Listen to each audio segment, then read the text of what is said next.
ಇತ್ತೀಚಿನ ಸಂಚಿಕೆಗಳನ್ನು ಜಾಹೀರಾತಿನ ಕಿರಿಕಿರಿ ಇಲ್ಲದೆ ನೋಡಿ.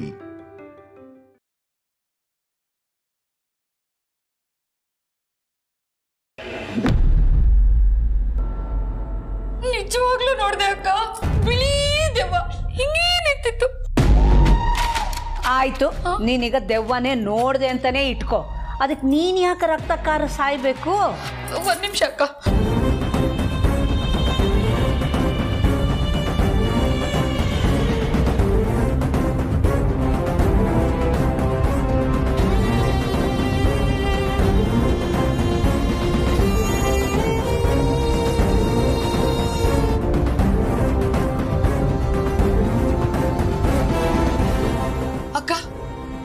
ಇವನೇ ಹೇಳ್ದ ಅಕ್ಕ, ಊರಲ್ಲಿ ಒಂದ್ ಹೆಂಗಸು ದೆವ್ವ ನೋಡಿ ಮರುದಿನ ರಾತ್ರಿ ಸತ್ತೇ ಹೋಗ್ಬಿಟ್ಲಂತಕ್ಕ. ಇವಳು ಹೇಳ್ತಾ ಇರೋದು ನಿಜನಾ? ಇವಳಿಗೆ ನೀನಾ ಹೇಳಿದ್ದು? ಹೌದು ಅಮ್ಮವ್ರೆ, ನಮ್ಮೂರಲ್ಲಿ ಹಾಗೆ ಆಗಿತ್ತು. ನೀನ್ ನೋಡಿದ್ಯಾ? ಇಲ್ಲ ಅಮ್ಮವ್ರೆ, ಕೇಳಿದ್ದೆ ಅಷ್ಟೇ.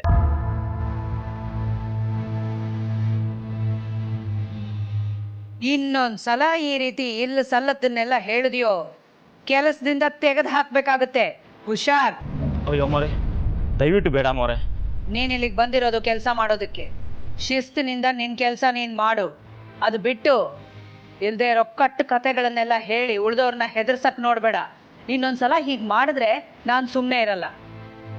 ಹೋಗೋ. ಕ್ಷಮಿಸಿ ಅಮ್ಮವ್ರೆ. ಅಕ್ಕ, ಹಾಗಾದ್ರೆ ದೆವ್ವ ನನ್ನನ್ನ ಸಾಯಿಸಲ್ವಾ ಅಕ್ಕ? ಇಷ್ಟು ವಯಸ್ಸಾಗಿದೆ ನಿನಗೆ, ಒಂದಿಷ್ಟಾದ್ರೂ ಬುದ್ಧಿ ಬೇಡ ತಲೆಯಲ್ಲಿ? ನೀನ್ ಹೀಗೆಲ್ಲ ಆಡೋದ್ರಿಂದಾನೆ ನಮ್ಮ ಮನೆ ಸೆಕ್ಯೂರಿಟಿನೂ ನಿನ್ನನ್ನು ಹೀಗೆಲ್ಲ ಹೆದರ್ಸೋ ಮಟ್ಟಕ್ಕೆ ಬೆಳೆದಿರೋದು. ನೋಡು, ಈ ದೆವ್ವ ಭೂತ ಅನ್ನೋದೆಲ್ಲ ನಮ್ಮ ಭ್ರಮೆ ಕಲ್ಪನೆ ಅಷ್ಟೇ. ಇನ್ಮೇಲೆ ರಾತ್ರಿ ಹೊತ್ತು ನಿನ್ ರೂಮಿಂದ ಹೊರಗಡೆ ಬರ್ಲೇಬೇಡ. ರೂಮ್ ಒಳಗಡೆನೆ ಇದ್ದು ಬಿಡು. ಮೊದ್ಲು ಹೋಗಿ ನಿನ್ನ ಅವತಾರ ತೆಗಿ. ಆಯ್ತಕ್ಕ. ರೀ, ನೀವ್ಯಾಕ್ರಿ ಹ್ಯಾಪ್ ಮೋರೆ ಹಾಕೊಂಡು ನಿಂತಿದ್ದೀರಾ? ನಂಗೆ ಆ ದೆವ್ವದ ಮೇಲೆ ಸಿಟ್ಟು ಬರ್ತಿದ್ದ ಕಣೆ. ದೆವ್ವದ ಮೇಲೆ ಯಾಕ್ರಿ? ನೀನ್ ಅನ್ಕೊಂಡಿದ್ ಈಡೇರಿಲ್ವಲ್ಲ ಅಂತ. ಅಲ್ಲ ಅಂದ್ರೆ ನಾನ್ ಸಾಯ್ಬೇಕು ಅಂತನಾ? ನನ್ ಸತ್ರೆ ಯಾವಳ ಮದ್ವೆ ಆಗ್ಬಿಡ್ಬೇಕು ಅಂತನಾ? ಹಂಗೇನಾದ್ರು ನಾನ್ ಸಾಯ್ದಾದ್ರೆ ನಿಮ್ಮನ್ನು ಸೇರ್ಕೊಂಡೇ ಸಾಯ್ತೀನಿ. ಜಾಮಿನಿ,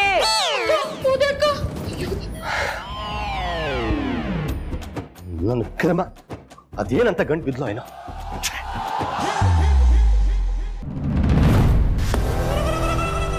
ರಾಣ ಸರಿಗೆ ಫೋನ್ ಮಾಡೋಣ ಅಂದರೆ ಫೋನ್ ಬೇರೆ ಸ್ವಿಚ್ ಆಫ್ ಆಗೋಯ್ತು. ಈ ಹಾಳದ ರೂಮಲ್ಲಿ ಒಂದು ಚಾರ್ಜರು ಗತಿ ಇಲ್ಲ. ನಾನು ಬೇರೆ ಬರೋ ಅರ್ಜೆಂಟಲ್ಲಿ ಚಾರ್ಜರ್ನ ಮರ್ತು ಬಂದೆ. ಏನು ಮಾಡಲಿ? ಹಾಂ, ಚಾರ್ಜರ್ ಇಸ್ಕೊಳ್ಳೋ ರಕ್ತದಲ್ಲಿ ಇನ್ನು ಮನೇಲಿ ಏನೇ ನಡೀತಿದೆ ಅಂತ ತಿಳ್ಕೊಳ್ಳೋಣ.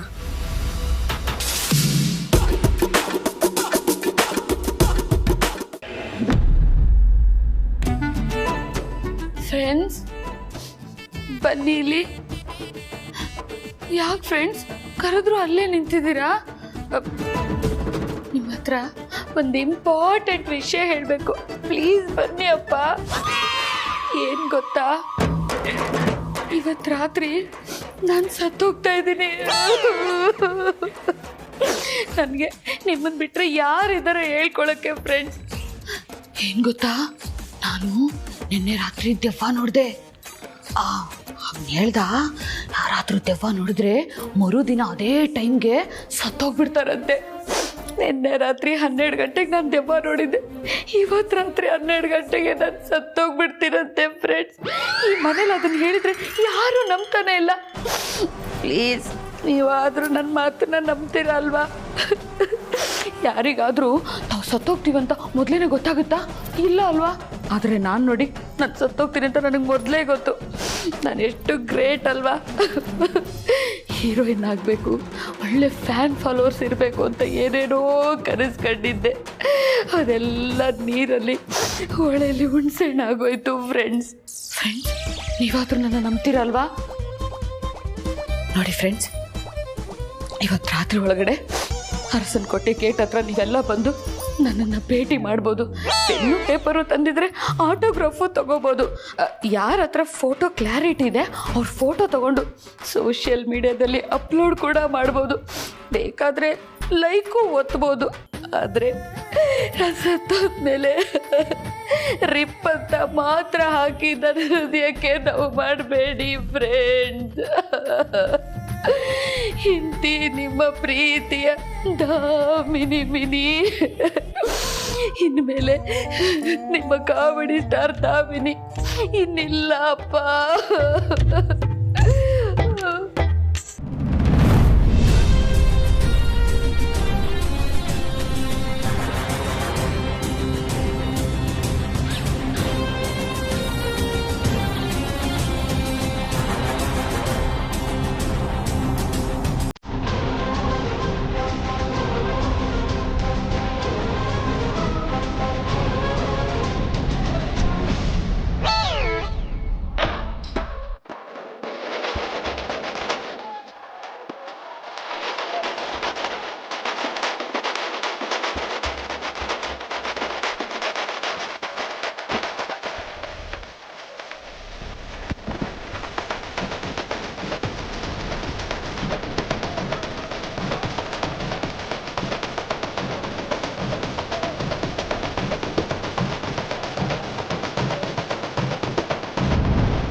ಮೇಡಮ್ ಏನಾಯ್ತು? ಎಲ್ಲಿದೆವ್ವ?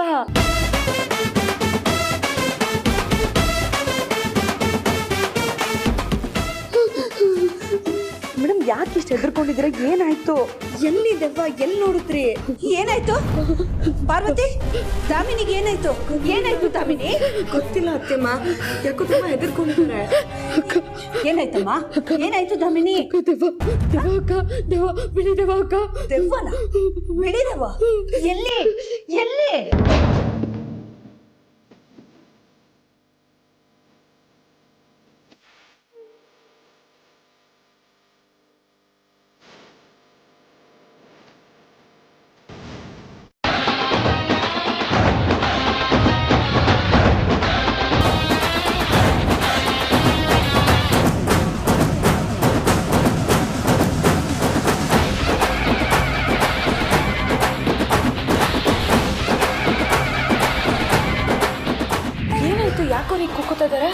ಏನಿಲ್ಲ ಅದಕ್ಕೆ ಚಿಕ್ಕಮ್ಮ ದೆವ್ವ ನೋಡಿ ಹೆದರ್ಕೊಂಡಿದ್ದಾರೆ.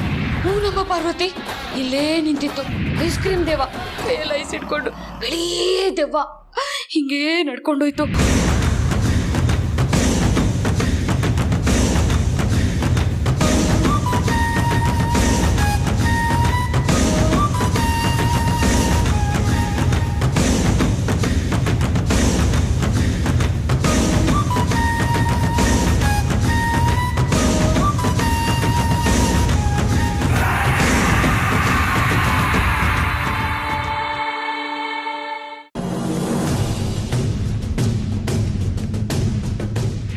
ನಾವಿಬ್ರು ಕಾಲೇಜಲ್ಲಿದ್ದಾಗಿಂದ ಒಬ್ರನ್ನೊಬ್ರು ಲವ್ ಮಾಡ್ತಿದ್ವಿ.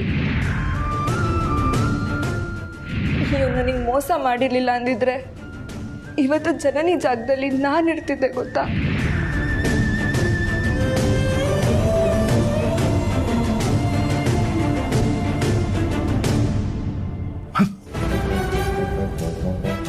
ನೀನಬ್ರು ಯಾರು ಅನ್ಕೊಂಡೆ ಪ್ರೀತು?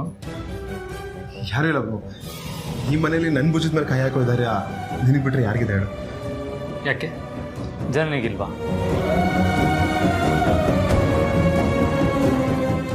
ಆತ್ಮೀಯವಾಗಿ ಜನನಿ ನಿನ್ನ ಭುಜದ ಮೇಲೆ ಕೈ ಇಡ್ಬೋದು ತಾನೆ? ಹಾಂ ಇರ್ಬೋದು ಬ್ರೋ. ಆದರೆ ನಾನು ಭುಜದ ಮೇಲೆ ಕೈ ಇಟ್ಟಿದ್ದನ್ನ ಮೋನಿಕಾ ಇಟ್ಟಿದ್ದು ಅಂತ ಅಂದ್ಕೊಂಡೆ ಅಲ್ಲ?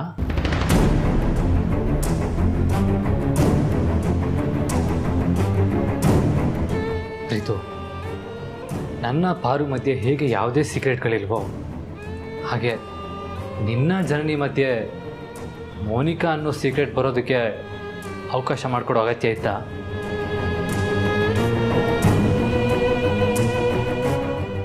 ನಿನಗೆ ಕಾಲೇಜಲ್ಲಿ ಸುಮಾರು ಜನ ಗರ್ಲ್ಫ್ರೆಂಡ್ಸ್ ಇದ್ದರು, ಆದರೆ ಯಾವತ್ತೂ ಯಾರು ಅರಸನಕೋಟೆ ಗೇಟ್ವರೆಗೂ ಬಂದಿರಲಿಲ್ಲ. ಆದರೆ ಇವತ್ತು ಆ ಮೋನಿಕಾ ಗೇಟ್ ದಾಟಿ ನಿನ್ನ ಬೆಡ್ರೂಮ್ವರೆಗೂ ಬಂದಿಯಾಳೆ. ಯಾಕಾಯ್ತು ಪ್ರೀತು ಹೀಗೆಲ್ಲ? ಏನು ಮಾಡಿದ್ರೆ ಇದೆಲ್ಲ ಸರಿ ಹೋಗ್ಬೋದು? ಸರಿ ಮಾಡೋಕ್ಕಾಗದೇ ಇರೋಂಥ ಸುಳಿಲ್ ಸಿಕ್ಕಾಕೊಂಡಿದ್ದೀನಿ ಬ್ರೋ. ಹೇಳೋಕ್ಕಾಗದೆ ನರಳ್ತಿದ್ದೀನಿ. ಏನು ಕೇಳಿದ್ರು ಯಾಕೆ ಯಾವಾಗಲೂ ಸೈಲೆಂಟಾಗಿ ನಿಂತ್ಕೋತ್ಯಾ? ನಿನ್ನ ಮನ್ಸಲ್ಲಿ ಏನಿದೆ ಅಂತ ಹೇಳ್ಕೋ ಪ್ರೀತು. ಸಾರಿ ಬ್ರೋ.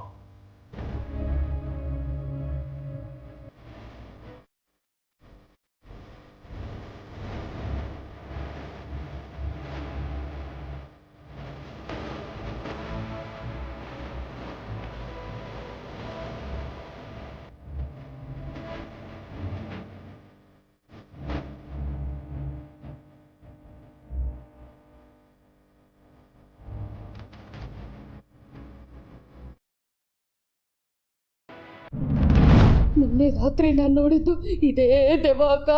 ಮುಖಕ್ಕೆಲ್ಲ ಐಸ್ ಕ್ರೀಮ್ ಇಟ್ಕೊಂಡು ಅಂತ ನಾಲ್ಗೆ ತಗೊಂಡು ನನ್ನನ್ನೇ ಹೆದರ್ಸ್ಕೊಂಡು ಕೈಯೆಲ್ಲ ಹಿಂಗೆ ಮಾಡ್ಕೊಂಡು ನನ್ನ ಮುಂದೆನೇ ಹೋಯ್ತಕ್ಕ.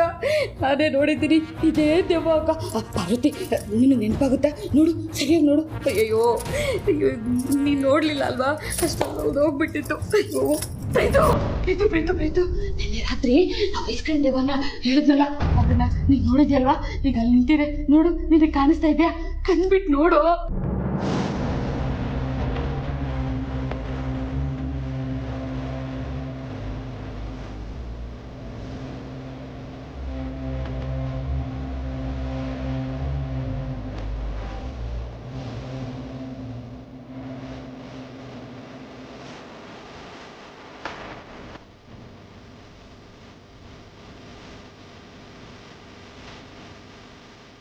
ಪ್ರೀತು, ಸರಿಯಾಗಿ ಕಣ್ಬಿಟ್ಟು ನೋಡಪ್ಪ, ಇಲ್ಲೇ ನಿಂತಿದೆ ಆ ದೆವ್ವ.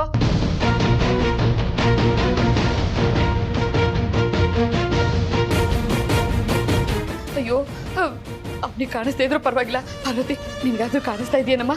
ಸರಿಯಾಗಿ ನೋಡಮ್ಮ.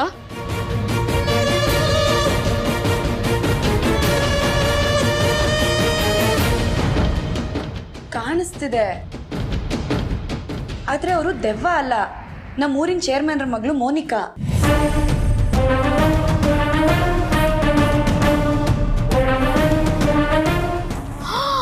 ಅಯ್ಯೋ ಪಾರ್ವತಿ, ನೀನ್ ಕನ್ಫ್ಯೂಸ್ ಮಾಡ್ಕೊಂಡಿದ್ಯಾ ಕಣಮ್ಮ. ಅದು ಮೋನಿಕಾ ಅಲ್ಲ, ಮೋಹಿನಿ, ದೆವ್ವ. ದಾಮಿನಿ,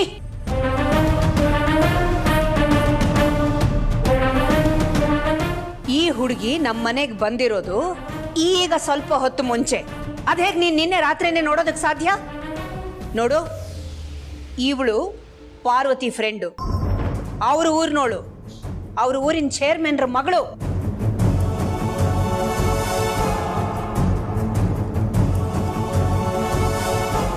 ನಮ್ಮನೆಗೆ ಅತಿಥಿಯಾಗಿ ಬಂದವಳಿಗೆ ಈ ತರ ಎಲ್ಲ ಬಾಯಿಗೆ ಬಂದ ಹಾಗೆ ಮಾತಾಡ್ತಾ ಇದೆಯಲ್ಲ, ಅವಳ ಮನ್ಸಿಗೆ ಅದೆಷ್ಟು ಬೇಜಾರಾಗಿರ್ಬೇಡ.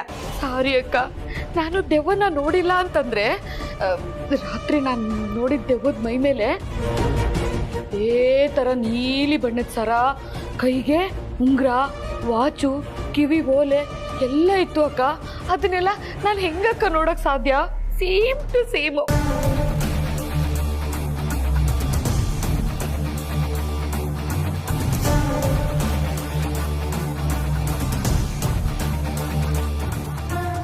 ದಾಮಿನಿ, ಇದು ನಿನ್ನ ಭ್ರಮೆ. ಭ್ರಮೆನಾ?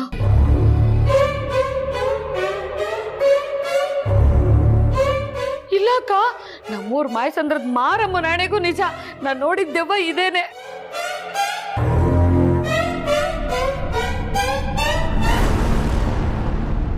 ನೋಡು, ನೀನ್ ಇದೇ ತರ ಆಡ್ತಾ ಇದ್ರೆ ಯಾವ್ದಾದ್ರು ದೊಡ್ಡ ಹುಚ್ಚಾಸ್ಪತ್ರೆಗೆ ಸೇರಿಸ್ಬೇಕಾಗತ್ತೆ ಅಷ್ಟೇ. ಅಕ್ಕ, ನಿಮ್ ಕಾಲ್ ಹಿಡ್ಕೊಂಡು ಬೇಡ್ಕೋತೀನಿ, ಹುಚ್ಚಾಸ್ಪತ್ರೆಗೆ ಮಾತ್ರ ಸೇರಿಸ್ಬೇಡಿ ಅಕ್ಕ. ನೀವೆಲ್ರಿಗೆ ರೂಮ್ ಬಿಟ್ಟು ಎಲ್ಲೂ ಹೊರಗಡೆ ಬರಲ್ಲಕ್ಕ. ನೋಡಮ್ಮ, ನಮ್ಮ ದಾಮಿನಿಗೆ ಎಲ್ಲಿ ಏನು ಮಾತಾಡಬೇಕು ಅಂತ ಕೆಲವು ಸತಿ ಗೊತ್ತೇ ಆಗಲ್ಲ. ಹೀಗೆಲ್ಲ ಮಾತಾಡಿ ಎಡವಟ್ಟು ಮಾಡಿಟ್ಬಿಡ್ತಾಳೆ. ಏನು ಮನಸ್ಸಿಗೆ ಹಚ್ಕೋಬೇಡಮ್ಮ, ಬೇಜಾರು ಮಾಡ್ಕೋಬೇಡ. ಅವಳ ಪರವಾಗಿ ನಾನು ನಿನ್ನ ಹತ್ರ ಕ್ಷಮೆ ಕೇಳ್ತೀನಿ. ಅಯ್ಯೋ ಪರವಾಗಿಲ್ಲ ಆಂಟಿ. Really sorry.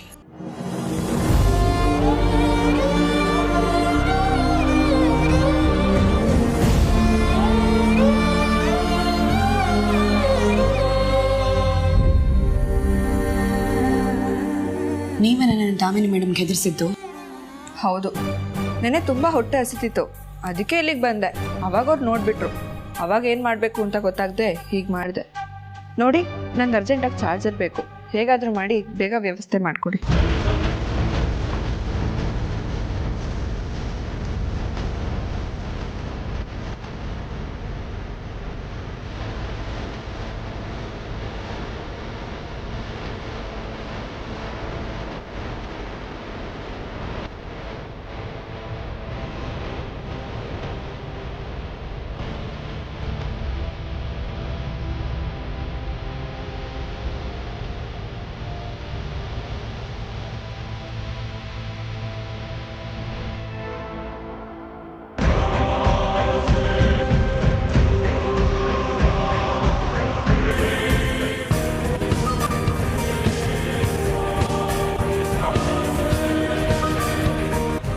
ಹೇಳು ಮೋನಿಕಾ, ಏನ್ ಸಮಾಚಾರ? ಎಲ್ಲ ನನ್ನ ಗ್ರಹಚಾರ.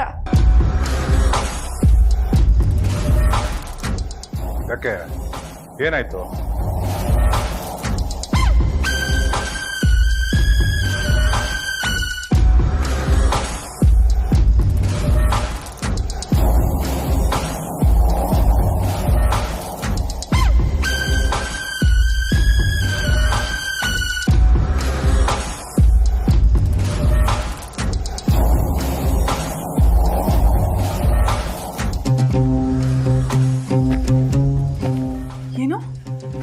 ಪಾರ್ವತಿ ನಿನ್ನಲ್ಲೇ ಉಳಿಸ್ಕೊಳಕ್ಕೆ ಅಖಿಲನ ಒಪ್ಸಿದ್ಲಾ? Yes ma'am. ನೋಡು, ನೀನ್ ಈಗ್ಲೇ ಅಲ್ಲಿಂದ ಹೊರಟ್ಪಾ. Okay ma'am. ನನಗೂ ಅವಳು ನನ್ನ ಮನೇಲಿ ಇರಿಸ್ಕೊಂಡಿದ್ದು ಕೇಳಿ ವಿಚಿತ್ರ ಅನ್ನಿಸ್ತು, ಗಾಬರಿ ಆಯಿತು. ಆದರೆ ನೀವಿವಾಗ ಅಲ್ಲಿಂದ ಹೊರಟು ಬಾ ಅಂತ ಕೇಳಿದ್ರೆ ತುಂಬ ಟೆನ್ಷನ್ ಆಗ್ತಿದೆ ಮ್ಯಾಮ್. ಅಯ್ಯೋ, ಮಾತಾಡಿ ಟೈಮ್ ವೇಸ್ಟ್ ಮಾಡಬೇಡ. ಇಮಿಡಿಯೇಟ್ ಆಗಿ ಹೊರಡು. ಅರಸನ ಕೋಟೆ ಗೇಟ್ ದಾಟಿದ ತಕ್ಷಣ ಫೋನ್ ಮಾಡು. Okay ma'am. ನನ್ನ ಪರ್ಸು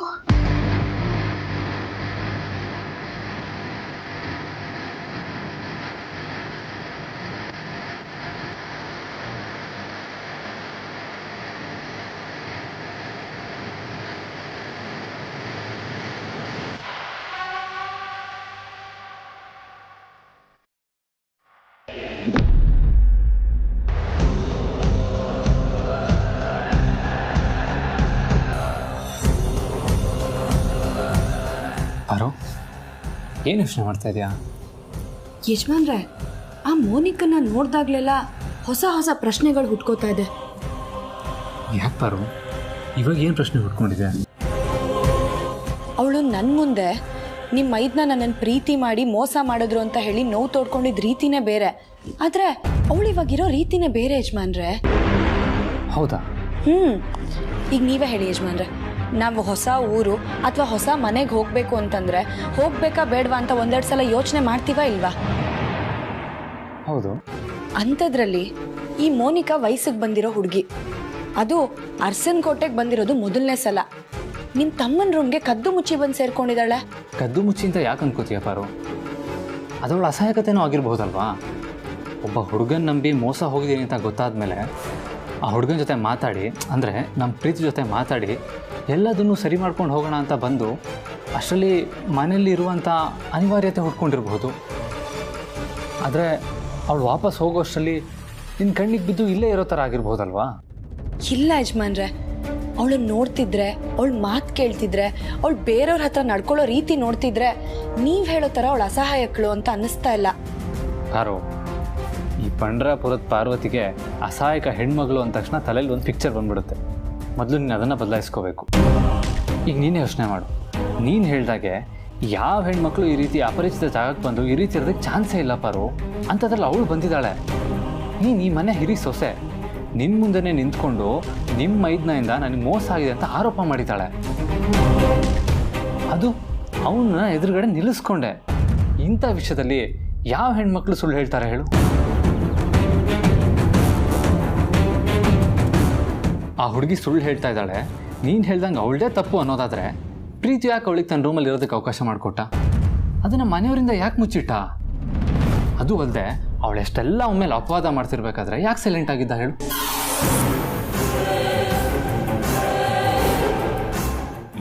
ಹೇಳ್ತಿರೋದು ಸರಿ ಅನ್ಸುತ್ತೆ ಯಜಮಾನ್ರೆ. ಆದರೆ ಆ ಹುಡುಗಿ ನೋಡಿದಾಗಲೆಲ್ಲ ನನ್ನ ಮನಸ್ಸಿಗೆ ಒಂಥರ ಅನಿಸುತ್ತೆ. ಹಾಗೆ ನೀವು ಹೇಳ್ತಿರೋದನ್ನೆಲ್ಲ ಕೇಳ್ತಾ ಇದ್ರೆ ನನ್ನ ಮನಸ್ಸು ಗೊಂದಲದಲ್ಲಿದೆ. ಯಾವುದನ್ನ ನಂಬಬೇಕೋ ಬಿಡಬೇಕೋ ನನಗೊಂದು ಗೊತ್ತಾಗ್ತಾ ಇಲ್ಲ. ವಿಷಯ ಏನೇ ಇರಲಿ, ವ್ಯಕ್ತಿ ಯಾರೇ ಆಗಿರಲಿ, ಪ್ರತ್ಯಕ್ಷವಾಗಿ ಕಂಡ್ರು ಪ್ರಮಾಣಿಸಿ ನೋಡುವಂಥ ಗಾದೆನೇ ಇಲ್ವಾ? ಮೋನಿಕಾ ಬಗ್ಗೆ ನನಗೊಂಥರ ಅನ್ನಿಸ್ತಾ ಇದೆ, ನಿನಗೊಂಥರ ಅನ್ನಿಸ್ತಾ ಇದೆ. ಕಾದ್ ನೋಡೋಣ, ಒಂದಲ್ಲ ಒಂದಿನ ಸತ್ಯ ಗೊತ್ತಾಗಲೇಬೇಕಲ್ಲ.